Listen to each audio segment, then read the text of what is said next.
The fluorescent lights of Seattle Grace Memorial's emergency room flickered slightly as Dr. Victoria Chen pressed her fingers against her temples, trying to ward off the migraine that had been building since noon.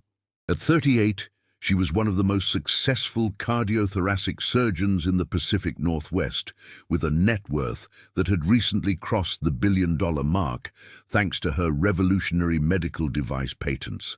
Yet tonight, exhaustion clung to her like a second skin. "Doctor Chen, we have an incoming trauma. 7-year-old boy, severe laceration to the forearm from a skateboarding accident," the nurse called out, her voice cutting through Victoria's fog of fatigue. Victoria straightened immediately, her professional instincts overriding her weariness. "Prep OR3 and page the pediatric team." The automatic doors burst open and Victoria's world seemed to slow down. A man in his early 30s rushed in, cradling a crying child against his chest. His faded jeans were stained with blood, and his plain grey t-shirt was torn at the shoulder. Dark stubble shadowed his jaw, and his brown eyes were wild with panic. But there was something else there too, something that made Victoria's breath catch in her throat. "Please, you have to help him," the man pleaded, his voice breaking. "His name is Oliver. He's bleeding so much. I tried to stop it, but—" "We've got him," Victoria said, her voice steady and authoritative. She gently took the boy from his father's arms, noting the makeshift tourniquet the man had fashioned from his own belt. "You did exactly the right thing with this tourniquet. That may have saved his arm." The man, tall with broad shoulders that spoke of manual labor, nodded but didn't step back. His hands hovered near his son, trembling. "I can't lose him. He's all I have." Something in those words pierced through Victoria's professional armor. She'd heard desperate parents before, but this was different. Raw, genuine. She looked up and met his eyes properly for the first time. Time seemed to fracture. Those eyes, that face, now that she really looked at it, the scar above his left eyebrow, the way he stood, even in panic, with a certain bearing that seemed at odds with his worn clothes. "Dr. Chen," the nurse prompted, breaking the spell. Victoria shook herself. "Let's get him to OR3. Now." 2 hours later, Victoria emerged from surgery, stripping off her gloves. The procedure had gone perfectly. Oliver would have full function of his arm, with minimal scarring. As she pushed through the surgical suite doors, she found the boy's father pacing in the family waiting area, his boots scuffing against the polished linoleum. He looked up as she approached, and the raw hope in his expression made her chest tighten. "He's going to be fine," Victoria said quickly, watching the man's shoulders sag with relief. "The surgery went perfectly. He'll need physical therapy, but he'll make a full recovery." The man covered his face with his hands, and Victoria saw his shoulders shake. When he looked up, tears streaked his face, and he made no attempt to hide them. "Thank you," he whispered. "Thank you so much. I can't." He stopped, composing himself. "Can I see him?" "He's in recovery. Give us another 30 minutes, and a nurse will take you to him." Victoria hesitated, then added, "You really did save his arm with that tourniquet. Where did you learn that?" Something flickered across the man's face. A shadow, a memory. Just picked it up somewhere. There was a story there, Victoria knew. But before she could probe further, her phone buzzed insistently in her pocket. She glanced at it and felt her blood run cold. 3 messages from her head of security. Situation developing. Protesters identified your vehicle in hospital parking lot. Media trucks arriving. Recommend immediate departure through service entrance. Asset protection team en route. For the past 6 months, Victoria had been embroiled in a public controversy. Her latest medical device, a revolutionary artificial heart valve, had been approved by the FDA despite fierce opposition from a coalition of traditional medical equipment manufacturers. They'd launched a smear campaign, claiming her device was unsafe, that she'd bribed officials, that she was putting profits over patients. The protests had started small, but had grown increasingly aggressive. Last week, Someone had thrown a brick through the window of her downtown Seattle penthouse. "Is everything okay?" the man asked, his concern cutting through her rising panic. Victoria looked up at him, and the words tumbled out before she could stop them. "They're here for me." "Who?"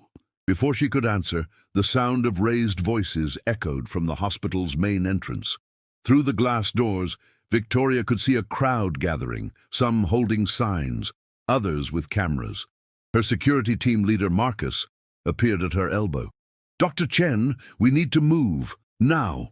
The man, she still didn't know his name, stepped forward instinctively, positioning himself between Victoria and the growing commotion. It was a protective gesture, almost military in its precision. "I can help," he said quietly. "Let me help." Marcus assessed him with a professional eye. "Sir, this is a security matter." "Marcus, we don't have time," Victoria interrupted. The crowd was pressing against the entrance now, hospital security struggling to hold them back. The man looked at Victoria, then at Marcus. "Service entrance, right? I know this hospital. Worked here briefly last year doing construction. There's a route through the basement that bypasses the main corridors." "How do you—" Marcus began. "Does it matter right now?" the man shot back. Victoria made a decision. "Show us." As they moved quickly toward the stairwell, Victoria's mind raced. Who was this man? A construction worker who knew military first aid, who could assess a security situation instantly, who moved with a confidence that belied his worn appearance. They descended into the basement, their footsteps echoing off concrete walls. The man led them through a maze of corridors, past laundry services and maintenance rooms, with the certainty of someone who'd memorized the layout. "Here," he said, pushing open a door that led to a loading dock. "Your car in the staff lot?" "Yes," Victoria said. "Black Mercedes, spot C12. The man nodded. "Marcus, you go with her. I'll create a diversion at the main entrance." "Absolutely not," Marcus said firmly. "I don't know who you are or—" "My name is James Holloway," the man said, and suddenly his voice carried a weight it hadn't before. "Former Army Ranger, 75th Regiment. Served 3 tours in Afghanistan. I know what I'm doing." Victoria felt the world tilt. She studied his face again. The bearing, the tactical thinking, the scars. "You're military." "Was," James corrected.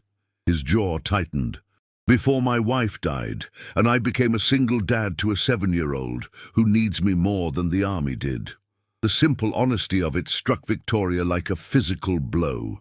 Here was a man who'd given up everything for his son. "James, you don't have to," she began. "You saved my boy's arm, his future. Let me do this." Before Victoria could argue, James was gone, moving back toward the stairwell with the fluid grace of someone trained for combat. Marcus grabbed Victoria's arm. "We need to go, now." As they hurried toward the parking lot, Victoria's phone lit up with a news alert. Protesters storm Seattle Grace Memorial, demanding answers from billionaire Dr. Victoria Chen. She slid into the back of her Mercedes, and Marcus pulled out of the parking lot just as hospital security began evacuating parts of the building.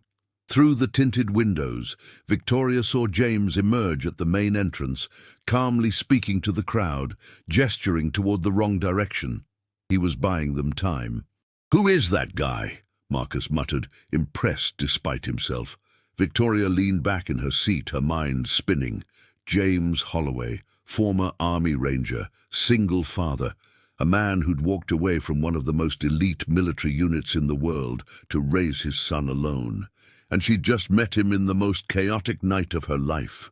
As the hospital disappeared from view, Victoria realized 2 things. First, she needed to ensure Oliver Holloway received the best possible follow-up care, free of charge. And second, she desperately wanted to know the full story of the man who'd just helped her escape a mob, a man whose identity had frozen her in place, making her see past the expensive suits and surgical masks she usually hid behind. A man who, for reasons she couldn't yet name, had made her feel something she hadn't felt in years. 3 days later, Victoria stood outside room 412 of Seattle Grace Memorial's pediatric wing, holding a tablet with Oliver Holloway's follow-up scans. The results were perfect, exactly as she'd expected, but that wasn't why her heart was hammering against her ribs. She was stalling. Through the partially open door, she could hear James reading to his son, his deep voice gentle as he brought the characters to life. It was a different voice than the one that had commanded her security team in the hospital basement, different from the desperate father who'd carried his bleeding child through the emergency room doors. This was the voice of a man who'd built an entire world around one small person. Victoria knocked softly. "Mind if I come in?" James looked up, and for a moment their eyes met. Something unspoken passed between them, an acknowledgement of the chaos they'd shared, the strange intimacy of crisis. "Dr. Chen!" Oliver called out from his hospital bed, his bandaged arm resting on a pillow. Despite the injury, his face was bright with the resilience of childhood.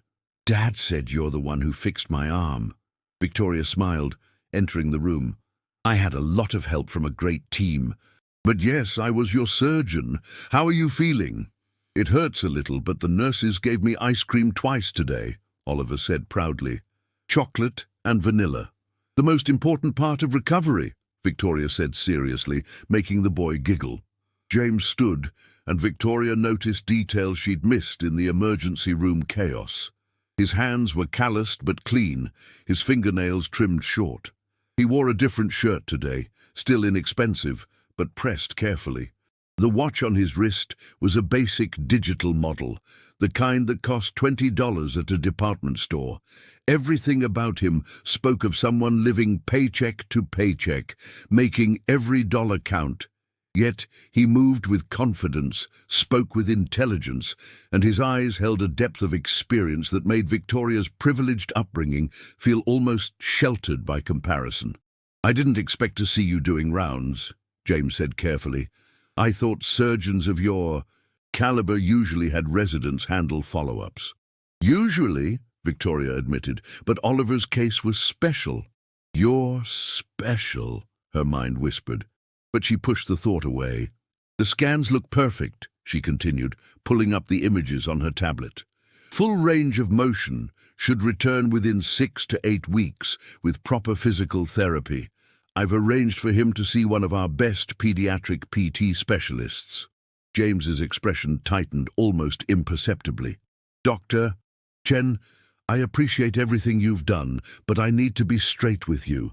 I'm a carpenter. I do good work, honest work, but I don't have insurance that covers specialized physical therapy. The emergency surgery already is covered," Victoria interrupted smoothly. "Completely, and so is the physical therapy." James's jaw set. "I don't take charity." "It's not charity," Victoria said, meeting his gaze steadily. "It's professional courtesy. You helped me escape a potentially dangerous situation. You put yourself at risk. You saved my son's arm. We're more than even." The air between them crackled with tension. Victoria realized she'd miscalculated. James Holloway's pride was as real as his calloused hands, forged by circumstances she could only imagine. "Dad," Oliver's small voice broke the standoff. "My arm hurts." Immediately, both adults turned to him, James moving to his son's side with practiced ease. "Where, buddy? The incision site?" "Yeah, and it feels hot." Victoria stepped forward, her professional instincts overriding everything else. "May I?" James nodded, and Victoria carefully examined Oliver's arm. The incision was clean, no signs of infection, but the boy's discomfort was real. She checked his chart on the tablet. "He's due for pain medication. I'll have the nurse bring it in." She glanced at James. Completely normal healing process. Nothing to worry about. "Aye." As she turned to leave, James's voice stopped her. "Dr. Chen, Victoria." The sound of her first name in his mouth made her pulse skip. "Thank you," he said quietly. "Not just for Oliver, for not treating us like we're beneath you." Victoria turned back, surprised. "Why would I do that?" James gave her a look that was almost sad. "You're worth over $1 billion. I looked you up." Medical device patents, real estate investments, a penthouse in downtown Seattle that probably costs more per month than I make in a year. People like us don't usually register on the radar of people like you. The words stung, partly because there was truth in them. How many people had Victoria passed on the street without seeing them? How many hospital staff members had she interacted with as functions rather than people? "You're wrong," she said softly. "You registered. You both did." Before James could respond, Victoria's phone erupted with calls. She glanced at the screen and felt her stomach drop. Her attorney, her PR manager, and her head of security all calling simultaneously. "I'm sorry, I have to—" She stepped into the hallway and answered her attorney first. "Victoria, we have a problem." David Chen, no relation, despite the shared surname, said without preamble. "The protesters have filed a class action lawsuit. They're claiming your heart valve caused complications in 12 patients. That's impossible. The device has a perfect safety record. They have medical records, Victoria, or at least they claim to, and they're taking it to the media tonight. CNN, MSNBC, Fox, everyone's running the story. We need you to prepare a statement." Victoria leaned against the wall, closing her eyes. 6 years of development, hundreds of millions in research, thousands of patients who could benefit from her device, all threatened by lies and manufactured outrage. "The records are fabricated," she said firmly. "They have to be. Can you prove that?" "I can prove my device works. I have data from 3 major clinical trials." "That's not what I asked. Can you prove these specific records are fake?" Victoria was silent. In the modern age of digital manipulation, proving a negative was nearly impossible. "I'll have something prepared by 7, she said finally. "Send me everything you have." When she ended the call, she found James standing in the doorway of Oliver's room, watching her. He'd heard everything. "That mob at the hospital," he said. "They're trying to destroy you. They're trying to destroy my company, my research, everything I've built." James studied her for a long moment. "Are the accusations true?" The question was direct, without judgment, and Victoria appreciated the honesty. "No, my device is safe. It's revolutionary. It could save thousands of lives every year, people who can't qualify for traditional valve replacement." She met his eyes. "But someone wants to stop that from happening." "Who?" "Competitors, probably. Maybe someone with a financial stake in keeping the old technology dominant." Victoria ran a hand through her hair, suddenly exhausted. "I thought being successful meant I could help more people. I didn't realize it also meant becoming a target." James was quiet for a moment, then said something unexpected. "You know what's interesting? The crowd that night. I got a good look at them while I was buying you time. And half of them weren't protesters. They were organized, too organized. Same signs, printed professionally, talking points memorized. They were being paid to be there." Victoria's breath caught. "How do you know?" "Because I've seen it before. In Afghanistan, the Taliban used to plant protesters outside our bases, making it look like local resistance. But the real locals, you could tell the difference. It's in the body language, the coordination." James's expression hardened. "Someone's running an operation against you, Dr. Chen, and it's more sophisticated than angry citizens with clipboards." The implications were staggering. If James was right, and Victoria's instinct said he was, then this wasn't just corporate espionage. This was warfare, conducted through media manipulation and manufactured outrage. "I need to make a statement tonight," Victoria said, thinking aloud. "But if I defend myself too aggressively, it looks like I'm dismissing patient concerns. If I'm too conciliatory, it looks like an admission of guilt." "Then don't do either," James said. "Tell the truth. Show them the data. Prove your device works." "It's not that simple, isn't it?" James interrupted gently. "You're a doctor. You save lives, show people that." Victoria looked at him. This man in worn jeans who'd seen combat, who'd lost his wife, who was raising a son alone while working construction jobs. He'd faced real enemies, real loss, real stakes, and he was telling her to be brave. "There's a press conference tonight at 7, she said slowly. "It's going to be hostile. The media's already made up their minds that I'm some corrupt billionaire putting profits over patients. Are you? No. Then show them who you really are." Victoria felt something shift inside her chest. For months, she'd been fighting this battle surrounded by lawyers, PR consultants, and security teams. All professionals, all competent, but none of them had looked at her the way James was looking at her now, like she was a person, not a brand, a woman, not a corporation, like she mattered beyond her net worth. "Oliver needs rest," James said, breaking the moment. "But if you need anything, and I mean anything, you have my number now. The hospital gave me your contact info for follow-up appointments." Victoria nodded, not trusting her voice. She turned to leave, then paused.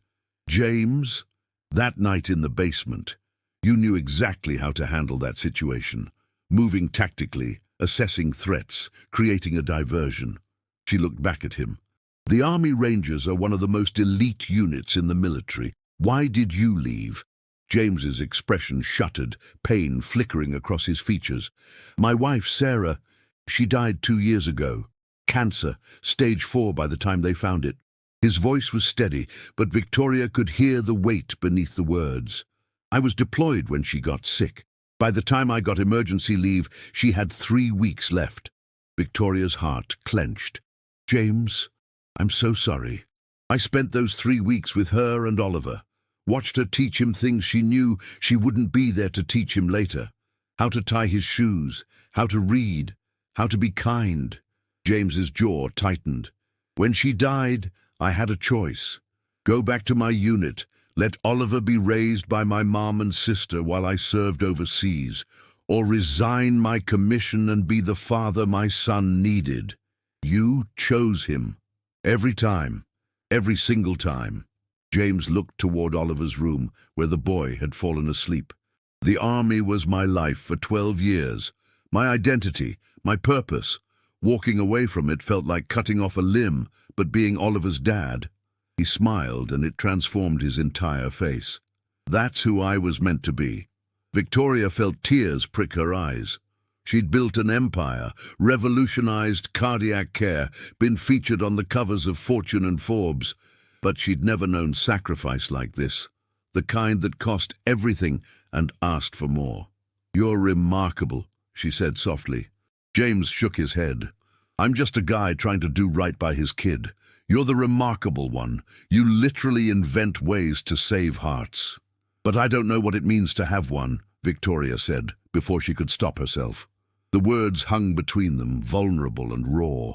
James studied her, and Victoria saw the exact moment he understood what she was really saying.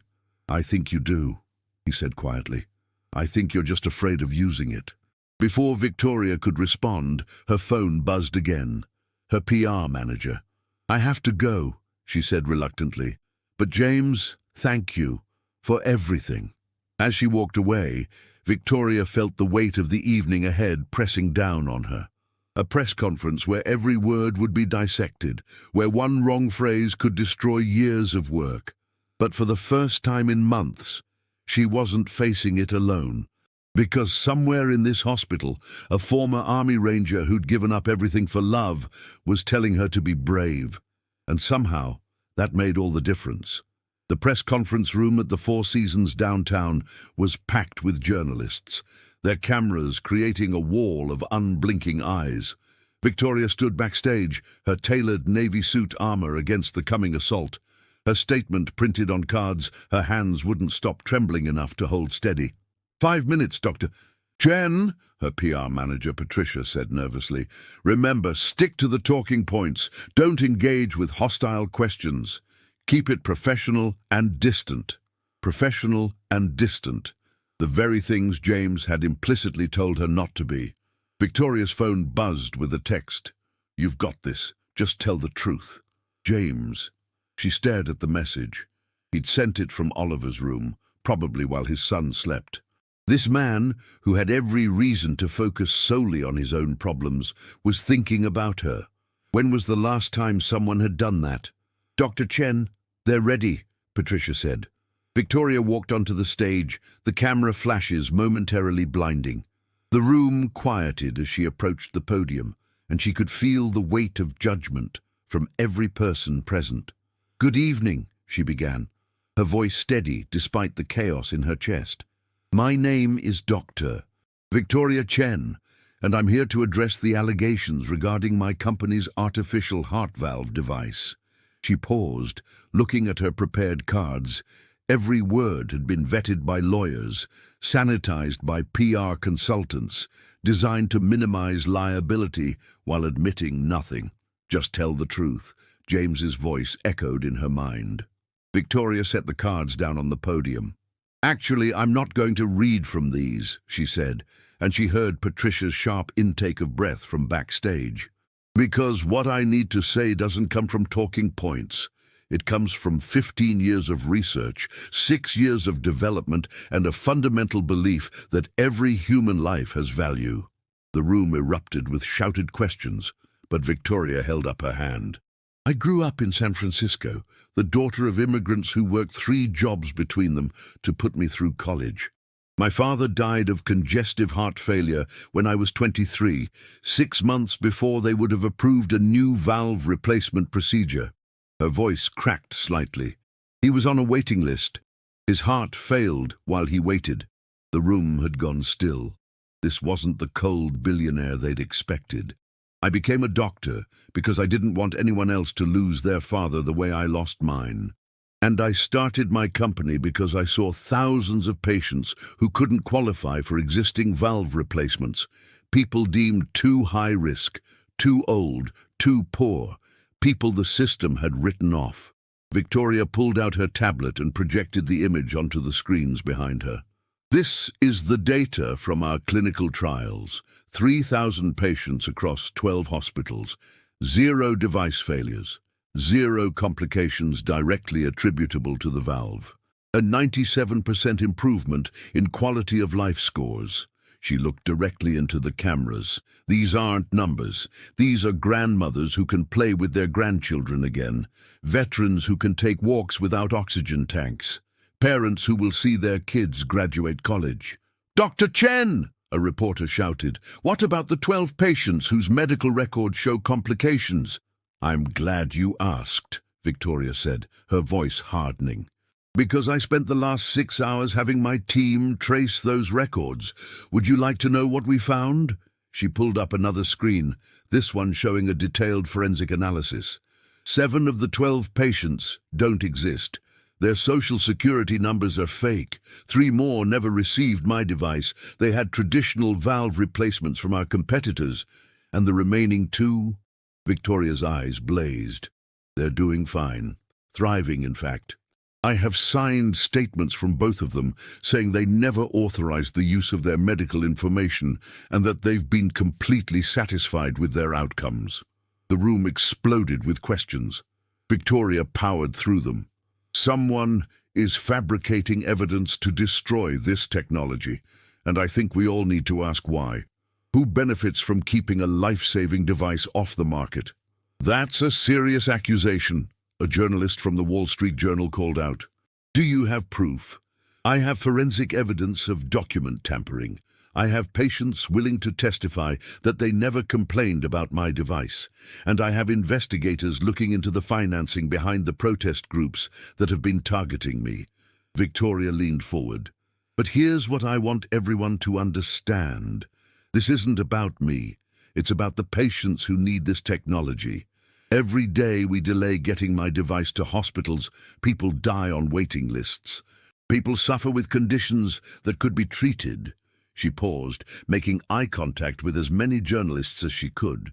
"I'm not perfect. I've made mistakes in my career. But this device works, and I will fight with everything I have to make sure the people who need it can get it." As Victoria finished and stepped away from the podium, the room erupted again. But something had shifted. She could see it in the faces. Journalists who'd come expecting to eviscerate a corrupt billionaire were now looking at a woman who'd just put everything on the line for what she believed in. Backstage, Patricia looked simultaneously thrilled and terrified. That was either brilliant or career suicide. The lawyers are going to have a heart attack. Victoria's phone buzzed. Another text from James. Watched the live stream. You were incredible. For some reason, that message meant more than all the professional validation in the world. 2 hours later, Victoria sat alone in her penthouse, watching the news coverage. The narrative was already shifting. Several major outlets were now questioning the protesters' motivations, and social media had exploded with support for her position. But she felt hollow, exhausted by the performance even though it had been authentic. Her intercom buzzed. "Dr. Chen, you have visitors," her building security guard said. "A James Holloway and his son. They don't have clearance, but Mr. Holloway says it's important." Victoria's heart jumped. "Send them up immediately." She opened her door to find James holding a sleeping Oliver in his arms, the boy's bandaged arm resting carefully against his father's chest. "I'm sorry to just show up," James said quietly. "But Oliver insisted. He made me promise we'd check on you after your big speech." His words, not mine. I tried to explain that you probably needed rest, but he wouldn't go to sleep until— "Come in," Victoria interrupted, stepping aside. James entered, looking around at the penthouse with its floor-to-ceiling windows overlooking Elliott Bay, its modern art and expensive furniture. Victoria saw it through his eyes, the visible wealth that separated their worlds. "You can lay him on the couch," Victoria said softly, gesturing to the leather sectional. James carefully settled Oliver, making sure his injured arm was supported by pillows. The tenderness of the gesture made Victoria's chest ache. "He really wanted to check on you?" she asked. James smiled. "He watched your press conference on my phone. I thought it might be boring for a 7-year-old, but he was riveted. Afterward, he said, 'Dad, Dr. Chen saved me, and now people are being mean to her. We have to make sure she's okay.'" Victoria felt tears spring to her eyes. "He's an amazing kid. He gets it from his mom," James said quietly. "Sarah was like that, always taking care of everyone else." He paused. "You did great tonight, by the way. Really great." "I threw away the script," Victoria said, almost laughing. "My lawyers are going to murder me." "You told the truth. That takes courage." They stood in the vast living room, the city lights twinkling beyond the windows, a sleeping child breathing softly on the couch between them. Two people from completely different worlds, brought together by chaos and crisis. "James, can I ask you something?" Victoria said. "Why are you really here? You could have called or texted. You didn't need to bring Oliver across the city at 9 o'clock at night." James was quiet for a long moment. Then he said, "Because after everything that happened tonight, the press conference, the accusations, all of it, I thought you might need to be reminded that there are people who see you, really see you, not the billionaire or the CEO or the doctor, just Victoria." The words landed like a physical touch. When was the last time someone had seen just her? "I don't know how to be just Victoria anymore," she admitted. "I've spent so long building walls, protecting myself, turning into this—" she gestured at the opulent penthouse— "that I forgot who I was underneath it all." James stepped closer. "Then maybe it's time to remember." Victoria looked up at him, this man who'd walked away from his entire identity to become a father, who worked with his hands to support his son, who'd helped her escape a mob despite having every reason to focus solely on his own struggles. "I'm scared," she whispered, "of what I've become, of what I've lost." "Then start finding it again," James said gently. "You took the first step tonight. You showed people your heart. That's not weakness, Victoria. That's strength." Before she could respond, Oliver stirred on the couch, his eyes opening sleepily. "Dr. Chen, you're okay?" Victoria crossed to him, kneeling beside the couch. "I'm okay, sweetheart. Thank you for checking on me." Oliver smiled. "Dad says you're like him, that you help people even when it's hard." "Your dad is pretty special," Victoria said, glancing at James. "I know," Oliver said seriously. "He's the best dad in the whole world. He gave up being an army man to take care of me. He did, Victoria agreed. That's what love looks like. Oliver yawned. Are you going to be okay with all those mean people? Victoria thought about the question, really thought about it. For months she'd been fighting alone, surrounded by professionals who saw her as a client or an asset, never as a person. She'd been terrified of showing vulnerability, of letting anyone close enough to see her struggles. But tonight, this 7-year-old boy and his remarkable father had crossed the city to make sure she was okay. Not because they wanted something from her, but because they cared. You know what, Victoria said, I think I am going to be okay, because I have friends who check on me, and that's pretty special. Oliver beamed, then looked at his father. Can Dr. Chen come to my birthday party next month? I'm turning 8. James looked embarrassed. Oliver, Doctor, Chen is very busy. I would love to, Victoria interrupted, surprising herself. When is it? December 14th, Oliver said excitedly. Dad's making a cake, and we're going to the Space Museum. Can you really come? Victoria looked at James, who was watching her with an unreadable expression. She knew what he was thinking, that she was a billionaire with 1,000 demands on her time, that she'd make a polite promise and then disappear. But something in her had shifted tonight. The walls she'd built so carefully were cracking, letting in light. I'll be there, she said firmly, I promise. After James and Oliver left, Victoria stood at her windows, looking out at Seattle's nighttime skyline. Her phone was exploding with messages. Her legal team, her investors, her board of directors. Tomorrow there would be more battles to fight, more accusations to counter, more people trying to tear down what she'd built. But tonight, she'd remembered something crucial. She'd become a doctor to save hearts, but somewhere along the way, she'd forgotten that she had one too. And maybe, just maybe, a former Army Ranger and his 7-year-old son were going to help her find it again.